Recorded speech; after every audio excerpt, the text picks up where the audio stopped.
Seguimos con más Territorio Inexplorado.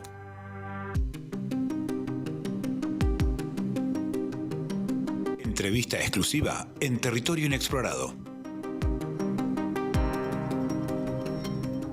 Bueno, acá estamos volviendo con este segundo bloque de Territorio Inexplorado y tal como les habíamos anticipado en redes y habíamos hablado un poquito en el inicio de este programa, nosotros vamos a tener hoy o vamos a contar con un entrevistado que es, la verdad que es un entrevistado de lujo, que es Pablo Garello, quien está ahí del otro lado de la línea.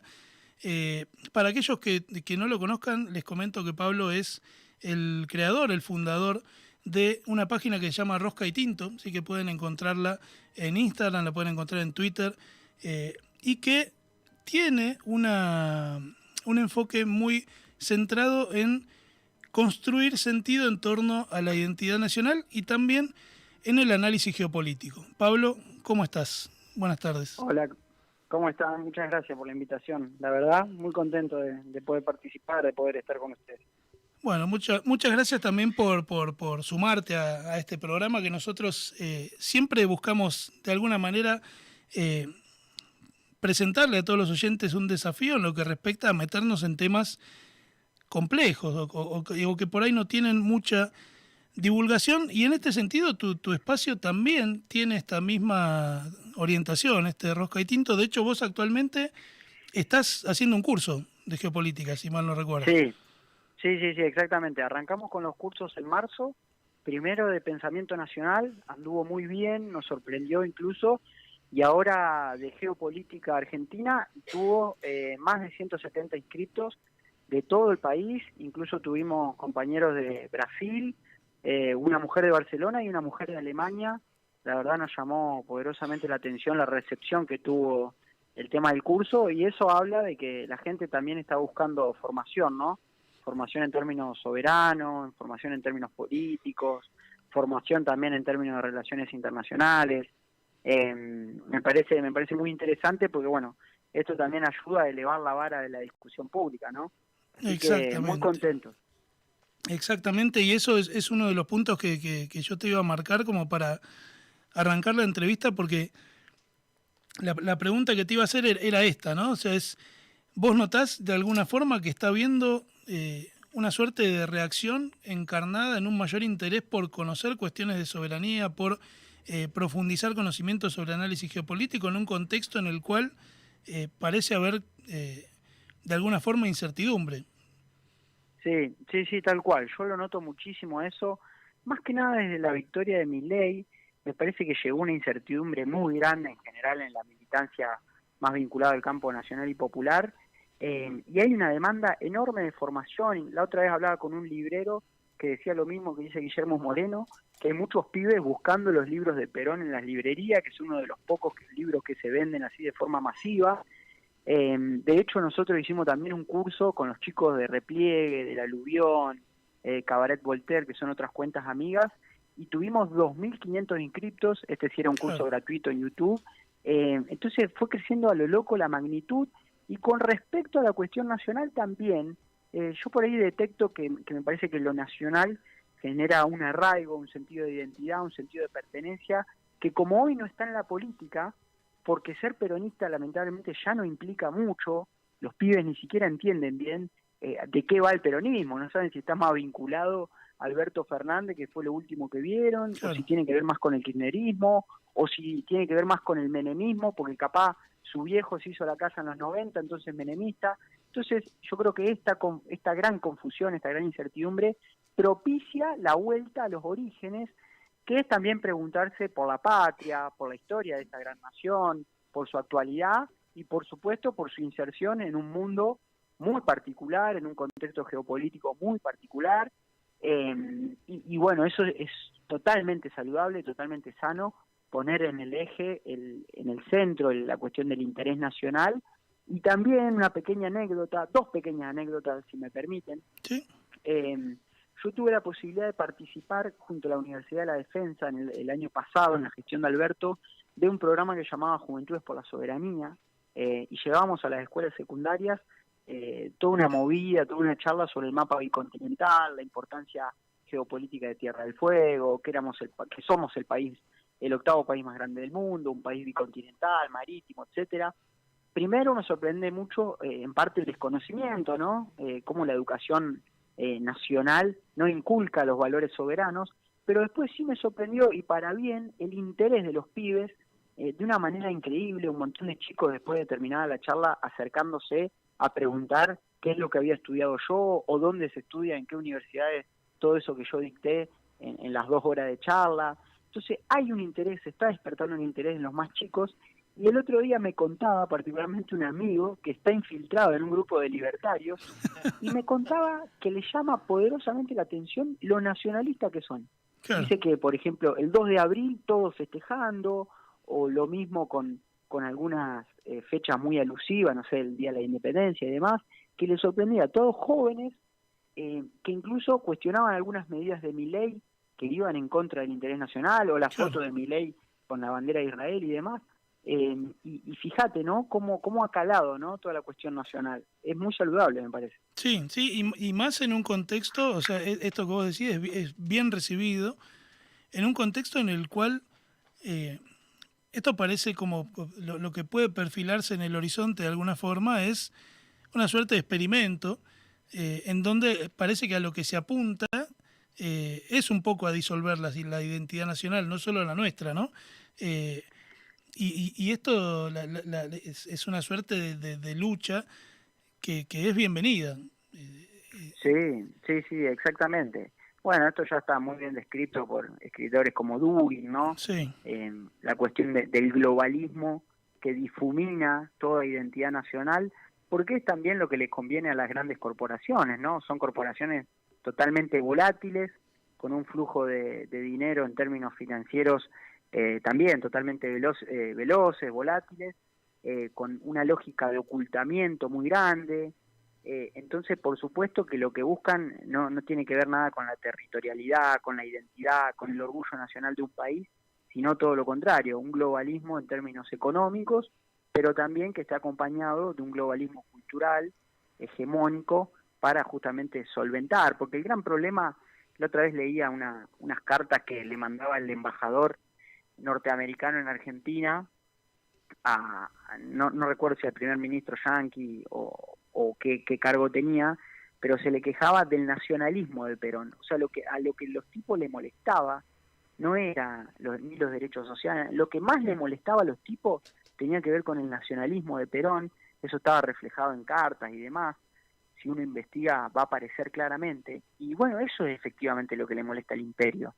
No tiene que ver con otras cosas por ahí de la política más doméstica, o más que está en la agenda mainstream de los medios de comunicación, sino que tiene que ver con el control de los resortes estratégicos, con el control del comercio exterior, con el control de la logística. Son cosas que le molestan profundamente, ¿no?, a las grandes potencias. Y bueno, por eso yo creo que la reacción a la cipallería de Milei tiene que venir por el lado del patriotismo. Creo que están dadas las condiciones para que eso ocurra, y por eso creo que de este lado tenemos que tensionar más que nunca en la agenda pública, en el discurso, para que alguna vez la bola caiga de este lado. Me parece que Moreno colaboró mucho a eso también. Sí, de hecho, ahí de lo que vos estabas diciendo recién, hay dos cuestiones que me parecen principales. Una que tengo que destacar es tu mención a Dugin, quien a mí me parece uno de los pensadores contemporáneos más lúcidos, y que de hecho en muchos de sus textos toma precisamente a Argentina como ejemplo, por esto de la cuarta posición, ¿no? de una forma de encarar una gestión de Estado completamente distinta, y que apunta, como vos decís, con todo contra la cuestión de la globalización y la disrupción que genera. Pero también por el otro lado,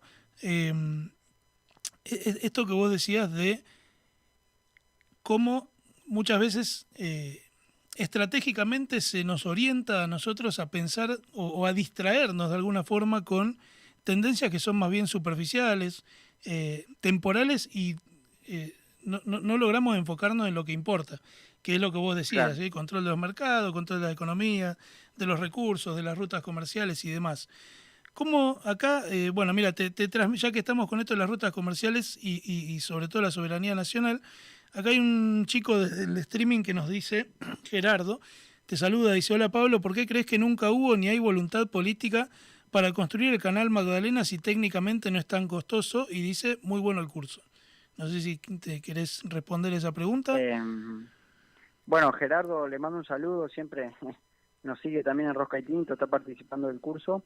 Yo creo que lo del canal Magdalena pasa fundamentalmente por el lobby de la Bolsa de Comercio Rosario, que sabe que si sale el canal Magdalena va a salir perjudicada, principalmente la cerealera, el nodo agroexportador ubicado en Rosario, con respecto a los puertos de Santa Fe, y a los puertos de Buenos Aires, perdón, con respecto al puerto de La Plata fundamentalmente y al puerto de Buenos Aires. Porque bueno, el canal Magdalena facilitaría eso, ¿no? Así que nada, yo soy de la provincia de Santa Fe, soy de la ciudad de Santa Fe, ciudad Santa Fe capital, y bueno, la Bolsa de Comercio de Rosario en la provincia quizás es el actor de peso más importante, porque bueno, nuclea a las grandes cerealeras, en realidad a los grandes controladores del comercio exterior argentino, el comercio de exportación. Estamos hablando en el Gran Rosario de un nivel de facturación de 35.000 millones de dólares. Claro. Es una bestialidad. Yo tuve la posibilidad de visitar justamente ese nodo agroexportador junto a Luciano Orellano, que bueno, escribió un libro que siempre recomiendo, que es La Argentina sangra por la barranca del río Paraná, y es realmente monstruoso, ¿no? La capacidad de producción, los buques gigantescos. Ustedes piensen que un buque Panamax que entra al río Paraná, que entra a Rosario, tiene capacidad para albergar la producción de 1.000 camiones. Claro. Producción de soja, de trigo, de girasol, de sorgo, para que tomemos dimensión, ¿no?, de los números que se manejan en ese lugar particularmente, totalmente oculto a la mirada de los argentinos, totalmente oculto a la agenda pública, y estamos hablando de 6, 7 corporaciones extranjeras, principalmente estadounidenses, pero también se encuentra COFCO, que es de China, también se encuentra Dreyfus, que es de Francia, que nada, controlan nuestro comercio exterior, controlan nuestras exportaciones, controlan nuestra moneda, controlan la capacidad de reserva del país, y si quieren, tomándose un whisky el sábado a la noche, organizan una corrida cambiaria, ¿no? Claro. En 2 minutos. Perón por eso estatiza en ambos momentos el comercio exterior, tanto en el 46 a través de IAPI, como cuando regresa luego de 18 años de exilio, en el año 74, lo estatiza a partir de la Junta Nacional de Carnes y Granos, lleva adelante la estatización, fíjense, con 18 años de diferencia, con 28 años de diferencia el tipo hace exactamente lo mismo, porque se da cuenta que si el país no controla lo que entra y sale de la nación, va a ser imposible un desarrollo industrial y soberano. Entonces, me parece que el tema del comercio exterior, no te digo que es el principal elemento a discutir, pero quizás sea uno entre los 4 o 5 elementos estratégicos más acuciantes del momento, y más en un mundo que se está cerrando, Sí. que están emergiendo nuevos actores multipolares, que es un mundo que tiende más a los regionalismos y no tanto al globalismo. Bueno, me parece que es una gran discusión a dar esa. Sí, eso es... otra pregunta que te iba a hacer es precisamente esa, porque nosotros tenemos hoy un mundo en donde la globalización ya está empezando a mostrar, ya ha mostrado muchos de sus efectos negativos, pero lo que se está empezando a ver es ciertos resquebrajamientos de esa tan mentada integración, acercamiento, esta cuestión de la aldea global y demás, y están volcándose hacia regionalismos, y hacia ahí voy cuando te pregunto en relación a cómo Argentina, cómo ves el posicionamiento actual de la geopolítica argentina en relación a esta cuestión de ese juego de alguna forma demeritar a China, volver a acercarse a Estados Unidos, rechazar el acceso al BRICS. ¿Qué te parece eso? Y a mí me parece totalmente equivocada la línea de política exterior que está llevando adelante Milei. Primero porque, es totalmente contraria a los tiempos que corren, ¿no? Fundamentalmente esto, si uno analiza la política exterior de Menem, o lo que lleva adelante Menem en el país, es aberrante en términos soberanos, pero al menos respondía a una lógica global, que había caído el muro de Berlín, había caído la Unión Soviética, era la hegemonía total de Estados Unidos, la imposición del consenso de Washington, hasta se puede entender, no se justifica, pero hasta se puede entender. Pero lo de Milei hoy es totalmente irrisorio. Fíjense los datos de desdolarización que se están llevando adelante en el mundo. De hecho, hace poco rompió Arabia Saudita con el acuerdo de los petrodólares que tenía con Estados Unidos. Es decir, Arabia Saudita estaba obligada a partir de este acuerdo, que no se respetaba en su totalidad, pero estaba obligada a vender el petróleo a cambio de dólares. Bueno, ese contrato no lo renovó Arabia y empezó a comerciar con yuanes. De hecho, ayer salió una noticia de que está comerciando con yuanes el petróleo a China, ¿no? Estamos hablando del principal productor de petróleo del mundo. Bueno, la desdolarización es un elemento muy marcado. Y después, yo creo que es pésima.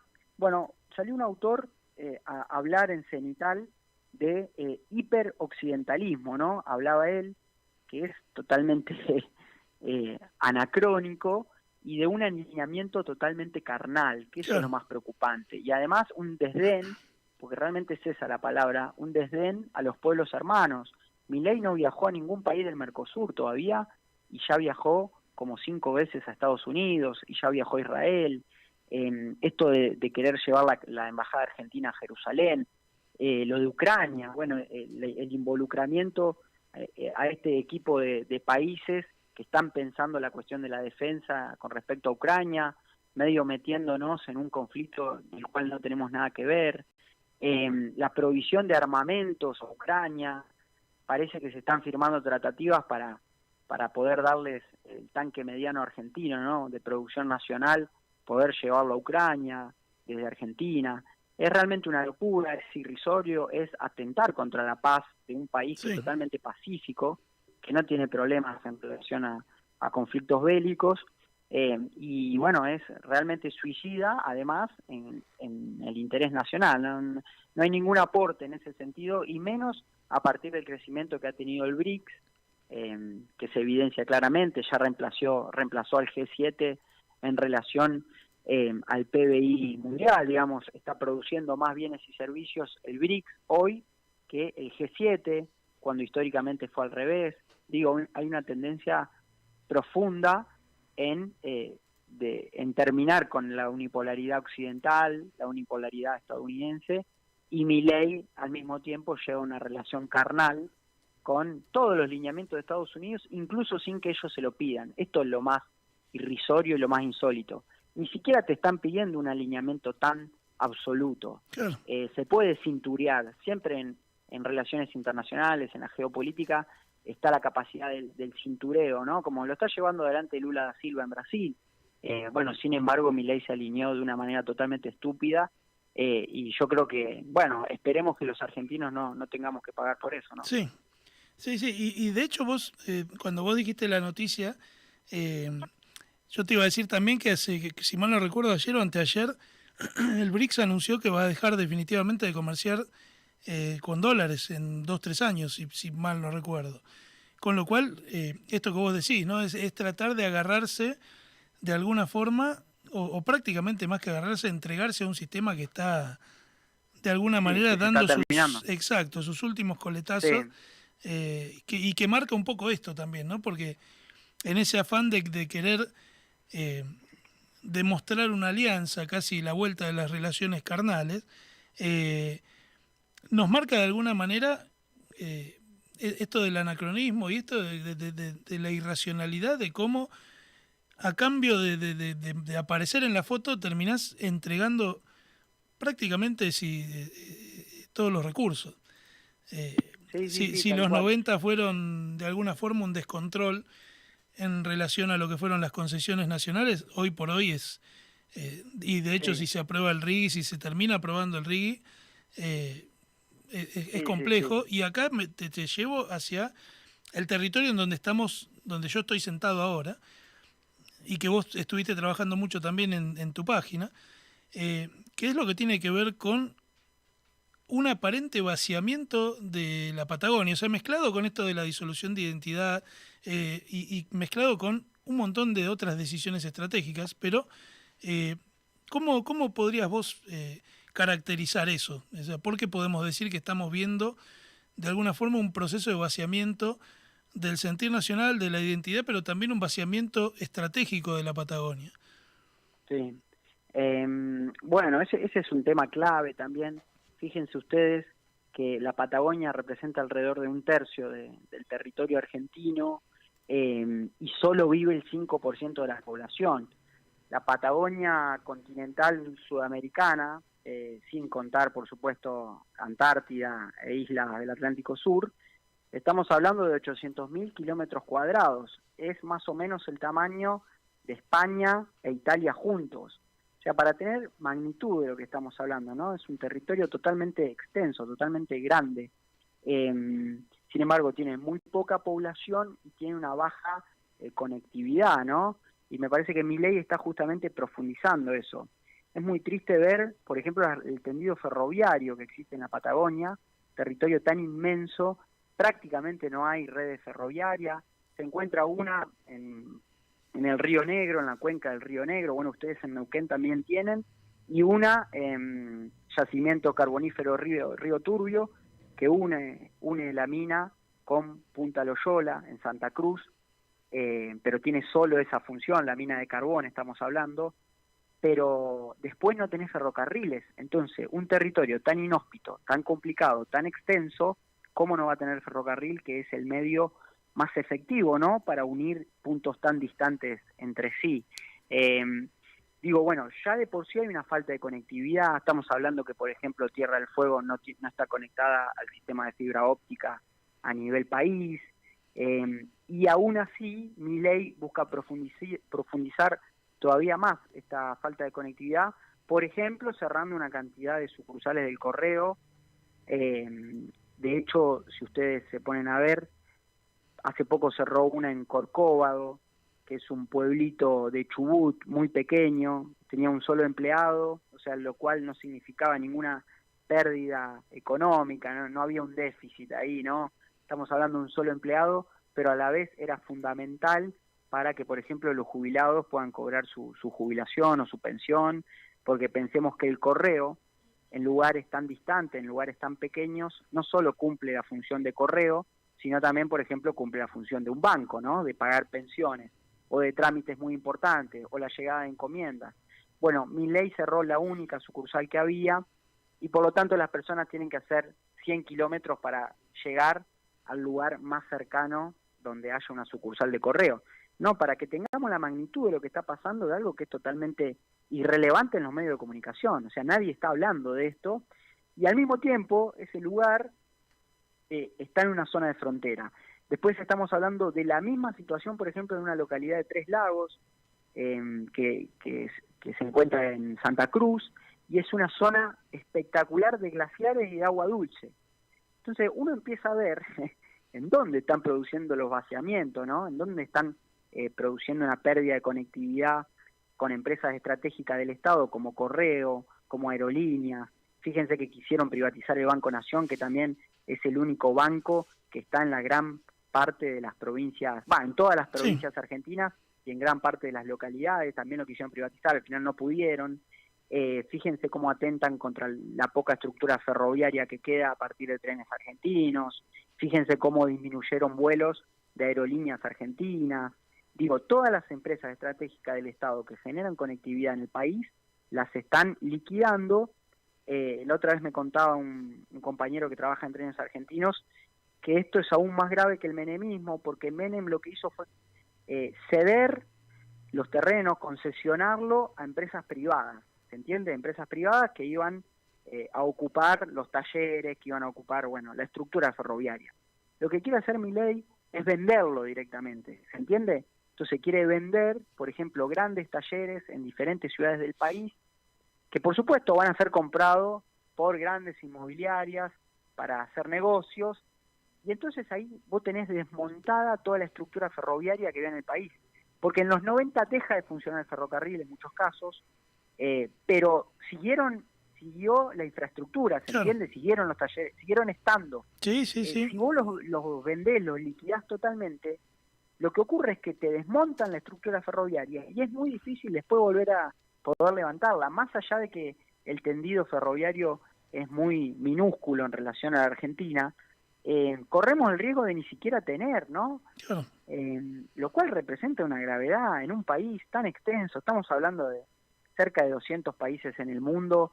Nuestro país se ubica en la ubicación número 8, ¿no? Entonces, es realmente muy triste. Y bueno, me parece que efectivamente, más allá de toda la sanata de la macroeconomía, del déficit y demás, hay una decisión, no sé si de Milei o del gobierno, pero sí del poder imperialista, de liquidar con las empresas estratégicas del Estado que generan desarrollo y poblamiento en una región tan rica como la Patagonia, que tiene energía, que tiene minerales críticos, que tiene agua dulce, que tiene grandes territorios. Bueno, es realmente una preocupación muy grande, ¿no? Claro, y encima ahora por extensión, en esta cuestión de la bicontinentalidad, una de las mayores reservas de hidrocarburos, o la mayor reserva de hidrocarburos, comprobada. Sí, sí, Lo cual le pone exactamente. una etiqueta más todavía, ¿no? Sí. Me parece que la Patagonia, si ustedes se fijan en el libro blanco de la defensa que sale en el año 2021, el eje principal hablaba del sur argentino, la Patagonia, Antártida y el Atlántico Sur. Ese era el eje de defensa principal, ¿no? Para que veamos que bueno, estamos realmente en peligro, sumado a que ya hay una potencia, ¿no? Ocupando gran parte de nuestro territorio en el sur. Sí. Y Henry Kissinger, que fue un gran diplomático estadounidense, un tipo totalmente, un canalla, ¿no? Un vil, porque fagocitó golpe de Estado y demás, Sí. pero igualmente fue un gran estratega. Él decía, Argentina es una daga apuntando a la Antártida. Me parece una explicación y me parece una frase increíble, porque efectivamente somos eso, ¿no? Los tipos nos piensan así, como una daga apuntando a la Antártida, es decir, somos un peligro para la hegemonía de Estados Unidos en el Atlántico Sur, y por eso quieren liquidar todo desarrollo soberano, y por eso atentaron también contra el proyecto industrial de General Perón. Claro. Sí, que es casi su modus operandi con distintas intensidades, pero que vuelve después de...